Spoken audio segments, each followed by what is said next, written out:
पहिला धडा. दुसरा धडा असा आहे, की राजकारण्यांनी कधीच कोणाला कमी लेखू नये. तो अभिनेता आहे, तो नॉन पॉलिटिकल आहे, तो कधी आपल्या एवढा जुना नाहीये किंवा हा नुकताच राजकारणामध्ये आलाय, हा आमच्यापर्यंत कसा पोहोचेल असं होत नाही.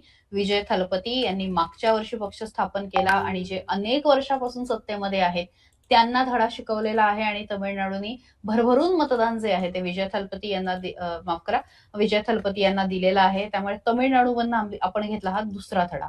तिसरा धडा भारतीय जनता पार्टी आसाममध्ये आता 90 पेक्षा जास्त फरकाने आघाडीवरती आहे आणि काँग्रेस 30 जागांवरती पुढे आहे. त्यामुळे आसाममध्ये आता भाजपची सत्ता येईल यामध्ये जवळपास काही शंका नाही.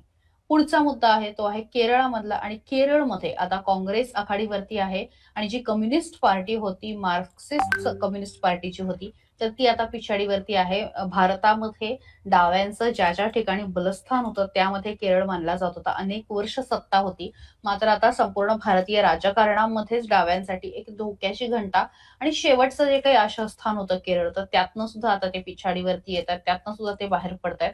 त्यामुळे त्या विचारांच्या लोकांसाठी एक असं म्हणू शकतो, की हा थोडासा दुःखाचा किंवा खेदाचा क्षण आहे. आणि 5वा मुद्दा आहे तो म्हणजे पुदुच्चेरीमध्ये, पॉंडिचेरीमध्ये ज्याला आपण जुनं नाव होतं, तर तिथे आता 30 जागा होत्या आणि 30 जागांपैकी 13 जागांवरती आता भाजप आघाडीवरती आहे. 7 जागांवरती काँग्रेस आघाडीवरती आहे. त्यामुळे राजकारणामध्ये कोणालाच तुम्ही टेकन फॉर ग्रँटेड घेऊ शकत नाही. हेच ही निवडणूक सांगतेय. आणि हे होते हे 5 राज्यांचे कल, ज्यामधनं आपल्याला काय काय घेता आलं आणि आतापर्यंतचे अपडेट्स.